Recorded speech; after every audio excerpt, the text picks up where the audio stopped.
Welcome back to another episode of Words of the Wise. Today I have Chief Norman from Girard PD. He has 41 years experience in law enforcement. Welcome to the show, Chief Norman. Thank you so much for being here. Thanks for asking me. I'm honored. Yes. Of course. We were talking a little bit offline. You've been in this career for 41 years. You are preparing now for retirement. And I was going to ask you, how many years do you have left? But you shared with me that you have only a few days left before you retire. How many days do you have left before that official date? 23 after today. I leave here at work at 2, so it'll be 23 days starting Monday. So I have 23 working days left. Have you ever heard the joke that the only two people that know like their like quote unquote like release date are cops and inmates? Yes, we somebody just brought that up. I don't know, about a week ago to me. Yeah, I thought that was hilarious because you do every time you talk to someone, it's like 23 days, 4 hours, 17 minutes. You know, yeah, that's amazing. Yeah. That's amazing. I was hoping that you could maybe give us some insight on your career. So maybe looking back, you know, how did you get started in law enforcement? What did it look like for you? And I'm really curious to know, what are you most proud of? So looking back on it, I really did get into law enforcement. Friends, right? I had a couple of friends who were police officers here in the city. I was working in a factory, going to college. And, I didn't really, college wasn't really, I was there. I mean, I wasn't a horrible student or anything. And guys talked to me and said, hey, come on in. And they were hiring, at the time, dispatchers, radio operators, and said, you move up from there. Yeah. I threw my hat in the ring and got hired in August of 1984. I'll have an anniversary before I leave. It'll be my 41st anniversary, August 16th of 84. And I just kind of started climbing the ladder there. Worked the radio, went to patrol, got in the detective bureau, did a little stint there as a school resource officer, as they pulled me out of the bureau and put me in the schools until they got kind of a program going. And I went back in the bureau. I got promoted to supervisor. And then in 2017, our chief, great chief, he left for another position with another law enforcement agency, and took the test, came out on top, and for the past 8 years I've been the chief. So yeah, it's a pretty long career, and it's been great. I love it. It's helped me put two men through college. One's an attorney now. The other's financial advisor. The attorney, he's actually a district attorney in Pennsylvania, and a community out there. But so it's been a great career. Thank you for sharing. What are you most proud of? Oh, I don't know. I think I'm proud of our department. We do have a good department. Every department is, in my opinion, all the departments here in this valley, probably around the country are great.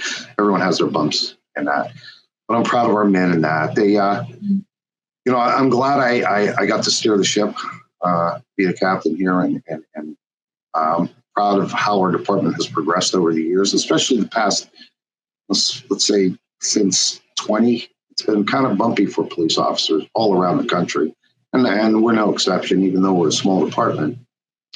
But our officers have performed extremely well, and had to ride the criticism and handle it well. So I'm proud of the way the department has progressed over my 41 years. Yeah. You said that you started in dispatch and then you worked your way up, and you worked a lot of different roles and assignments throughout your career. What do you think was maybe the most challenging assignment or role that you had? No doubt the detective bureau. When I was in the detective bureau, I still my baby. I was in there for probably 20 years. I got out of uniform early, and then I went into the detective bureau. Working cases, I was fortunate enough. I was assigned to a couple different task forces. one being a homicide task force here in the county, which was just great experience. Exposed me to a lot of great investigators, working with good prosecutors. That period of time, I'd probably go back to it and just do that the rest of my career. But, I was one of those that I wanted to climb the next mountain. I wanted to get promoted, and I wanted to eventually become chief. So I knew I had to leave some of the fun behind, and get into the management side. Yeah, that was the best time of my career. How important do you think it is to have the experience of different roles and have different perspectives? Do you think that helped you to become a better leader because you did have different insights into the various roles within the organization? Absolutely. As a matter of fact, I just did a little 4-hour, 5-hour presentation with some of the aspiring police chiefs who will be taking our test to replace me. And I went over that with them. It's real important to know, for any police officer in any city, to know your job. If I was a dispatcher, I wanted to know dispatch. I wanted to do it the best of my ability. And then when I went to patrol, same thing. And then in the detective bureau, and then as a supervisor, and then as a chief, it helped me so much. In the detective bureau, I got to work cases, but I also knew the administrative side because I was in with, you work closely with the chief's office. So I knew payroll, I knew purchasing. So yeah, dispatch, to me is the most important part of any police department because they're sending us out there. They're dealing with the callers, the community every day on the phone. So yeah, it's helped. Yeah, it was a big help for me. And I would also imagine, not only does it give you empathy for the different stressors and things going on within different, areas of the organization, but it also, creates a level of respect and teamwork if you understand those things and you work more as a team than like, oh, that's just dispatch, or oh, that's just this person, or they don't know, you have more respect for each other and the role that you play within that organization. Absolutely. And it also brings your credibility. If a young officer comes to me and says, I have this investigation and I never really did investigations, I'm giving them advice, they may look at it like, you never did that before, if I would critique them. So that experience I've had across the board has helped me relate to the officers. And like you said, empathy with the dispatchers, because, dispatchers, oh, you're just a dispatcher. Well, that's the most important part, integral part of our department. Without them, nothing runs. Yeah. It's kind of like the secretary at the schools, right? The secretary does everything, or the janitor. You need all those people. Those are the important people. I think anybody could sit here and write a PO or, do what I do, but doing that job every day, it's tough. They're pretty busy today, and I hear the dispatchers going a little crazy today. But yeah, but you're right. It does. It brings that credibility and gives you some empathy for what they're doing, and it also is really good to help them and kind of like nurture them push them into the right direction. 100%. I know that, when we talked offline, you told me a story about how you lost an officer pretty early in your tenure as a chief. Yeah. So, maybe a young man that you helped hire. Can you tell us a little bit about what happened and, what you remember most about that day? Oh, sure. It was difficult. I will preface this by saying that the officer, Justin Leo, was shot and killed on I'll say a disturbance call. Number of neighbors were calling saying the subject in the house was intoxicated, was shooting a gun out the window or out the door, out of the house. He responded with another officer. He got there. During the investigation, it seemed like it was okay the first couple of minutes, and for whatever reason, the suspect drew a gun from his waistband and shot and killed Justin. That's pretty much the incident in a nutshell. Our backup officer returned fire and shot and killed the suspect. That happened in October. It was actually October 21st, 2017. I had just been the chief now. I was appointed May of 17. So 6 months, first 6 months, and I had an officer. It was actually really difficult for me. Justin was a young man in high school, and his father and I were friends. His father was or we're still friends, great friends, and we always have been. And his mom, Pat, Dave and Pat, he was a middle school principal for Girard, in Girard Intermediate School, and we were golf coaches together. And Justin, at one point, didn't know what he was going to do. He was in college. He wanted to be a teacher like mom and dad, but he didn't really want to be a teacher. So Dave and I talked, and I got him as a dispatcher here, going back to the old dispatch days, right? Mm-hmm. So I said, come down. It's a good job, benefits, you get in the union, pension, everything. And he really fell in love with it, wanted to go to the police academy. So he did. And he went to the police academy, came out, took a civil service test, and was number one. We hired him. I was instrumental in that. The mayor at the time, Jim Melfi, was great. I mean, he knew the family, and we thought kid was smart. He had a lot going for him. Was a good cop. Was young, and he had his quirks, but it was our quirks, and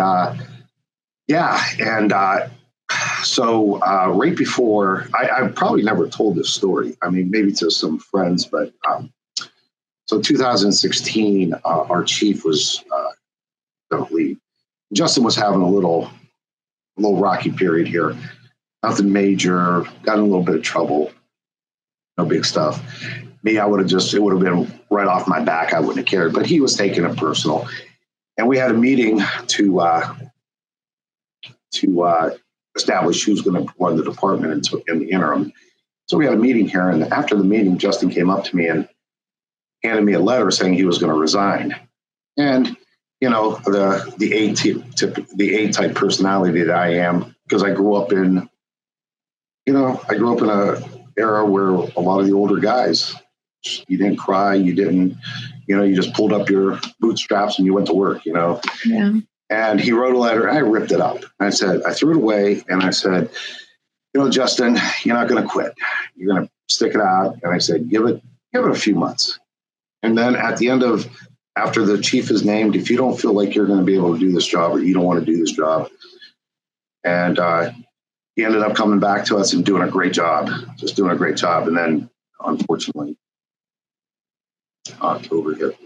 And so I always kind of felt guilty of that, did I push him? Should I have let it? So you don't know.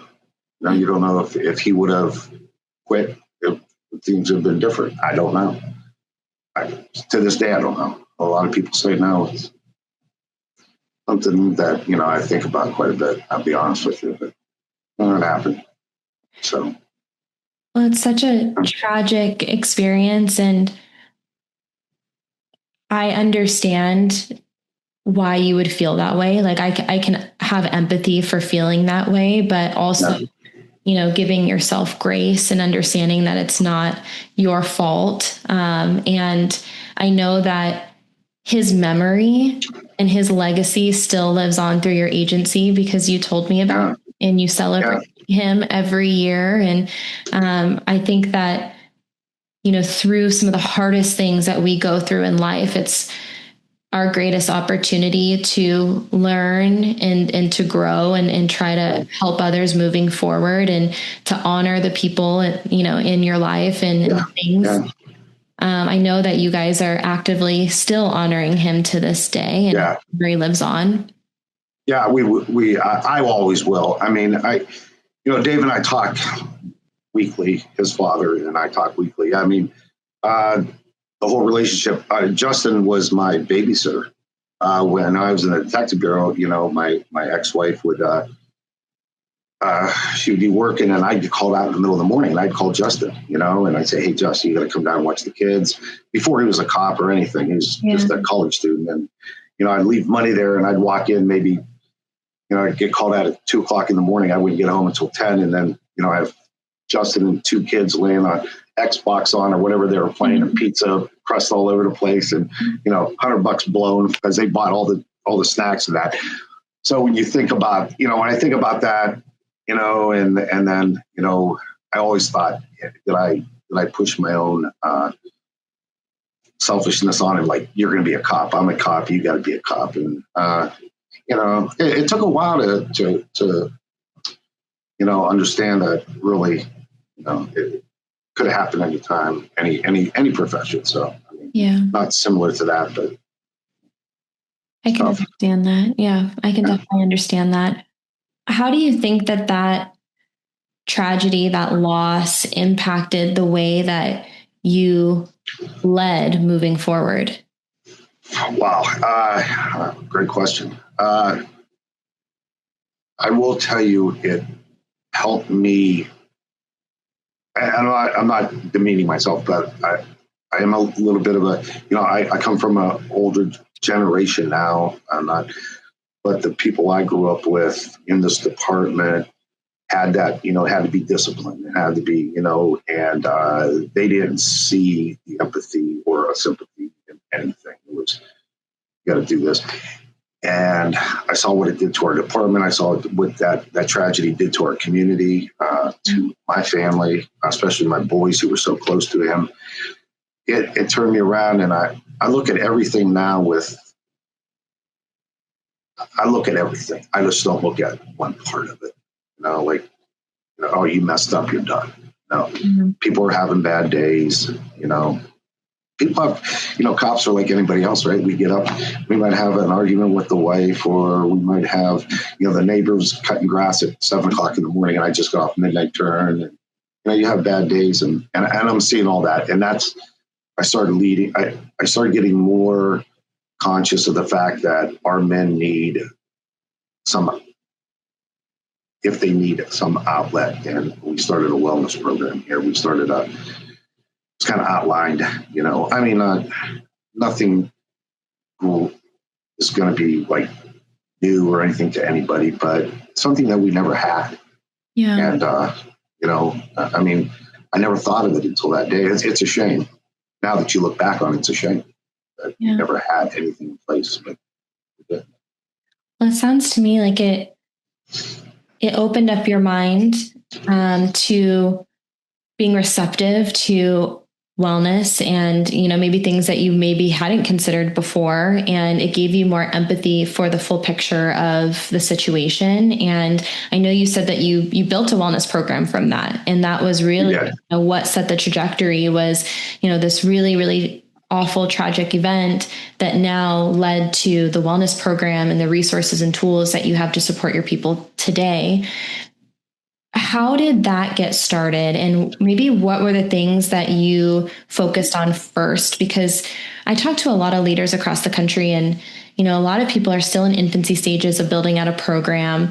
They don't really know where to begin or how to start. And so what were those first steps for you? So how I really,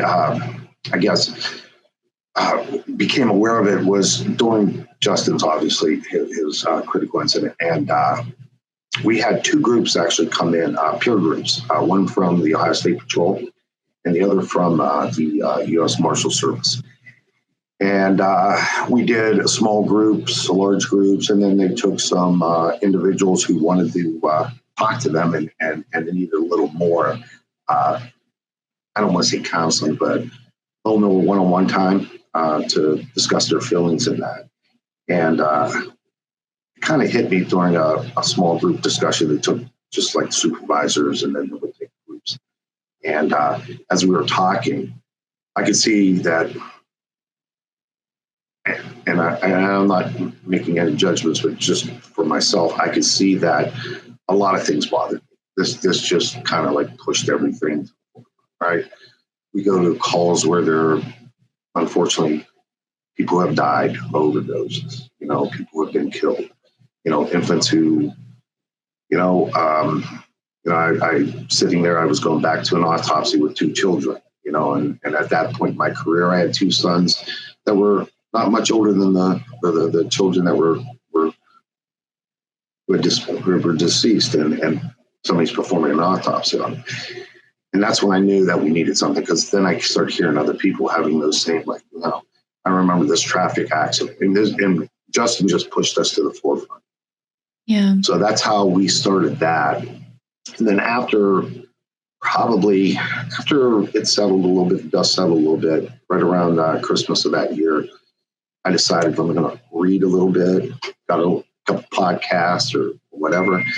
And I decided that we need something. We need something more than just, you can come in my office and talk. I mean, I think I'm a good listener, but sometimes I'm not real, but I still have that boss mentality. So we started a program. We had reached out to some people who were willing to say, yeah, if you guys have a problem, we provided business cards for, psychologists. And so we started there.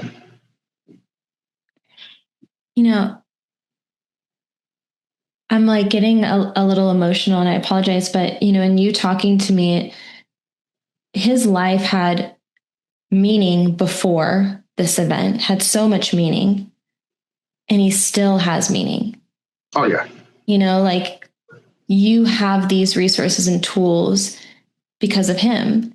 And, sure. Right. And he still has meaning even after he's gone. And that's something so powerful and so beautiful. And, I'm like, I don't know why that tripped me up a little bit. But there are so many people who I talk to in this career who experience the same thing that you just said, years and years of really hard, traumatic events and things that you have to go throughout your career. And without the resources, what do? You bottle it up, you shove it down, you, like you said, pick yourself up from the bootstraps and you keep going. And that has to impact you over time. Oh, it does.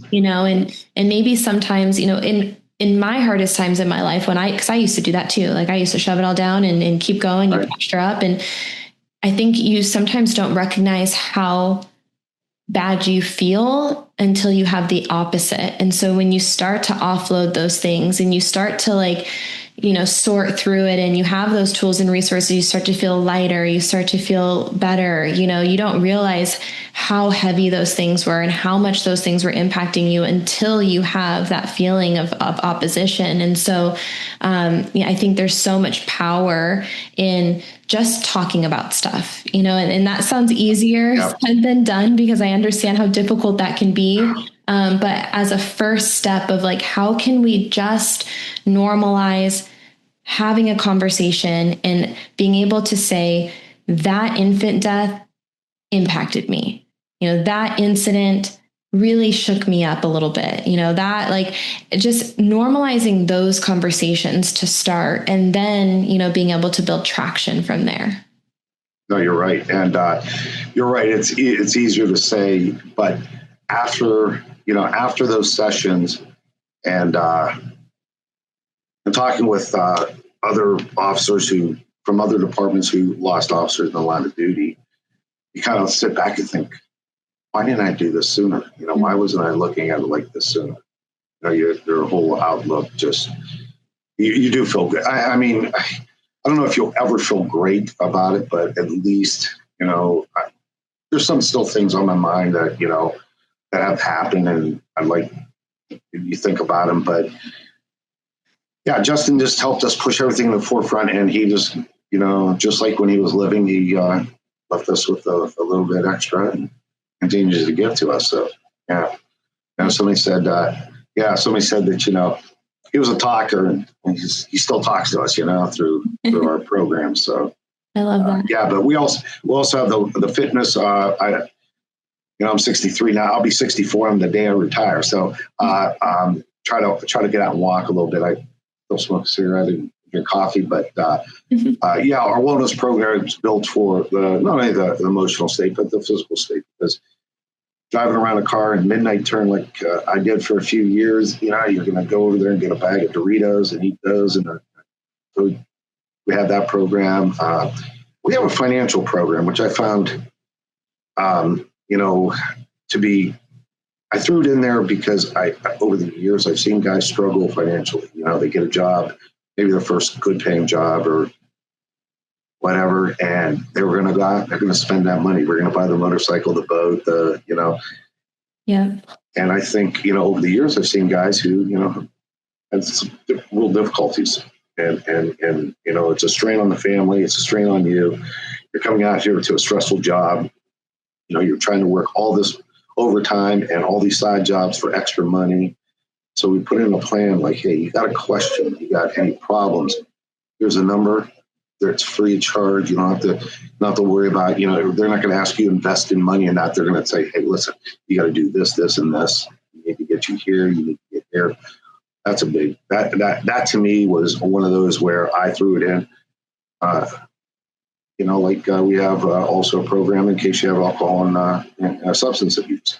Yeah. This job over the years, and it's so good now. In our department, I don't think, but when I grew up in this department, there's a lot of people who medicated themselves with alcohol. It was very, very prevalent in the job, and so we try to keep that in the program as well. Yeah, I appreciate your focus on different pillars or different areas of wellness and understanding that it's dynamic and, mental is important, physical is important, financial is important. And, I started this podcast because I really was having these conversations with, leaders like yourself who were like, man, like, I wish, I wish I would have known this earlier. I wish I would have done this earlier. Or, maybe if I would have done this earlier, things would have been different. And I think that we have such a great opportunity as we grow and learn, because everyone's going to have wishes. There's never going to be a moment in your life where if you truly are self-assessing yourself and you truly have a growth mindset, you're always going to look back and understand that maybe you didn't know things as well as you do now. Maybe you could have done things better. And I'm not saying that you have all these regrets. I think that, I try to live my life with as little regrets as possible. I try to look at those as opportunities for growth, but we don't come out of this life unscathed. We're always going to have moments where we're like, man, and I think the goal is to spread that and to tell the younger people, hey, like, learn from us.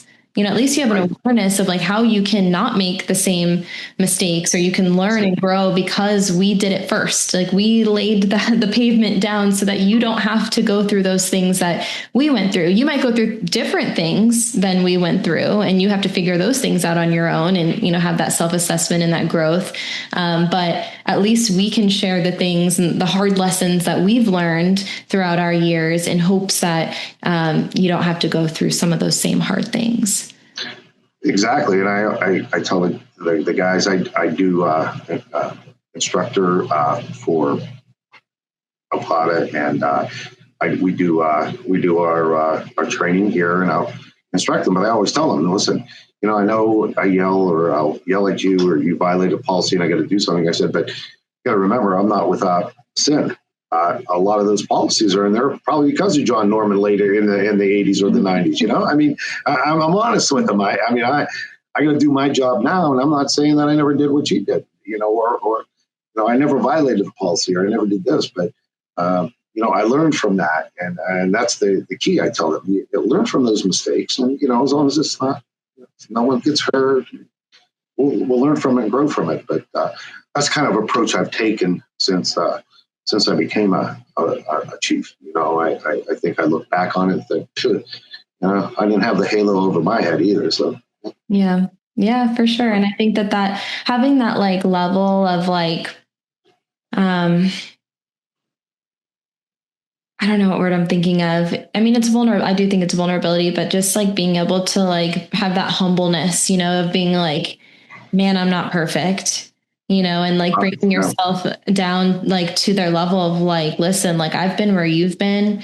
Like, I know what that feels like. And I didn't always do it perfect. I didn't always get it right. I think that I would so much rather talk to someone who has the ability to like say those things of like, no, I wasn't perfect, because it's relatable.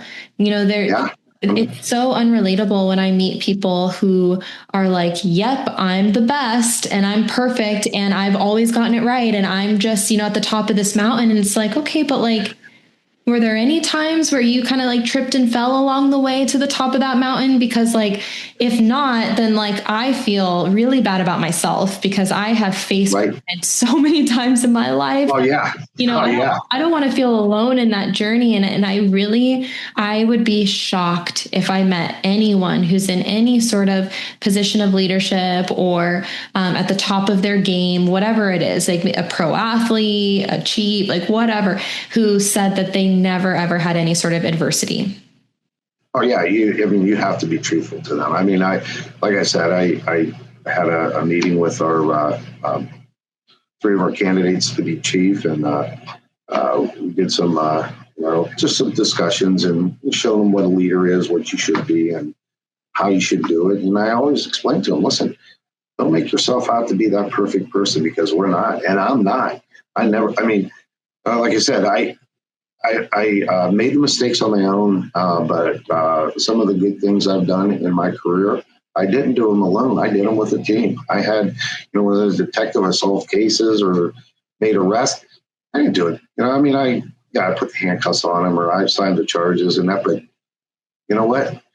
Patrol took the report or they did this, and I had a whole team with me. Maybe I got a little bit of the headlines or whatever, but still it was 3, 4, 5 people with me. So I try to explain that to them. You gotta give them I don't deal with the media too much. I just don't believe in that. I don't believe I should be the face of the department. I believe the department should be taken as a whole, not just one man. And our guys are great. So yeah. What do you think is the key to, excuse me, what do you think is the key to resilience in this career? That's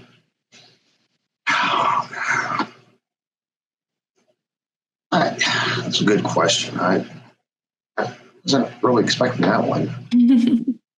I think just being truthful, being honest, having empathy, having some empathy. I know empathy and sympathy, two for different things, but I think you need both in this job. I think you need truthfulness. I think that, I'm about to tell a candidate, but I don't want to tell them, but I'm going to have to probably tell a candidate he's probably not going to get the job because certain things in a background check or, I think you just got to come out and tell them and maybe it'll help them later on. I think to be resilient in this job is know your job too. Don't just wing it. And, don't go out there and just because you got a badge and a gun, understand both sides. I mean, there's some times when you're just somebody's going to come out and they're right up in your face and you got to, deal with it. I'm okay with that. But I think that when we start dealing with people and we're talking on a level of like people should, no reason to think you're any better than them. Or they're any better than you. Just deal with what you have. Yeah. And I'm sorry. I keep getting emails here. But I think to be resilient, I think truthfulness, I think knowing your job, I think credibility is big in this job. You have to be credible. You have to be truthful. And I think you have to have a personality. I watched Dragnet this morning, Just the Facts Man. I don't know why it was on 5 o'clock in the morning. And the old TV show, Just the Facts Man, the straight. And there's nothing wrong with that. I don't disbelieve in that, but I think sometimes you have to have that personality because you're going to deal with multiple personalities out there with different people. So you got to adjust. What about vulnerability? Do you think that plays a role in resiliency? I think it does. I don't know how many people will say they're vulnerable to anything. Yeah, it's still a hard thing to do, right? Yeah, it is. Yeah, I think it is. I don't think, for me to say what how years ago, did any of the autopsies really bother me? Oh, no. But I think I was vulnerable to all that. I think it was vulnerable. You're vulnerable to young kids, the elderly. And I'm just speaking as a cop, But yeah, I don't know. Yes, I believe it is, but I don't know how many of us would say we're vulnerable to anything or Yeah. I think anyone. vulnerability is kind of a key topic right now, and I think we can look at this in a lot of different dimensions. And I think that, having the ability to say, like, this impacted me, like we were talking about before, it takes a level of vulnerability. As a leader, saying I didn't always get it right, I think that takes a level of vulnerability. To humanize yourself, outside of the job, I think takes a level of vulnerability. To admit that you messed up, I think takes a level of, like you said, honesty, but also vulnerability and humbleness. And I think that historically that word has been so stigmatized, and it's like, there's lots of ways that we can look at this.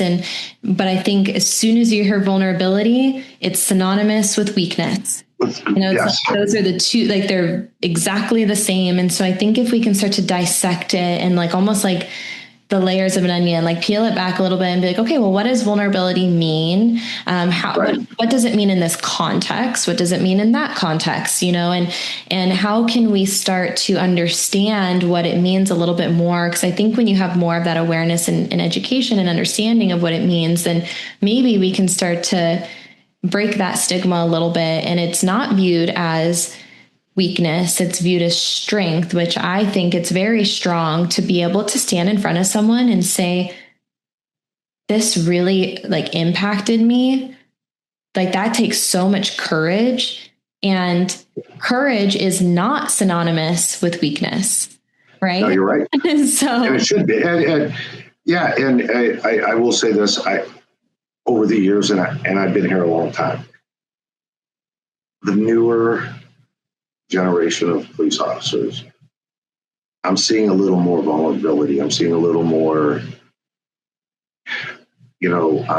accepting of some feelings and that. In the 80s, 90s, man, no way. There was nothing. It was just stone cold. And and again, I'm not going to say I'm like that sometimes. I'm still, like, I'm not out of that completely, but Justin changed a lot of it, but still I have that. But I see a lot of younger guys, or know some of our newer guys, have that a little more vulnerability in them. yeah. I think they're a little more upfront with their feelings than I was when I was 26, 27, and running around trying to save the world. I would never admit to anything. So I see a little bit of a change, but you're right.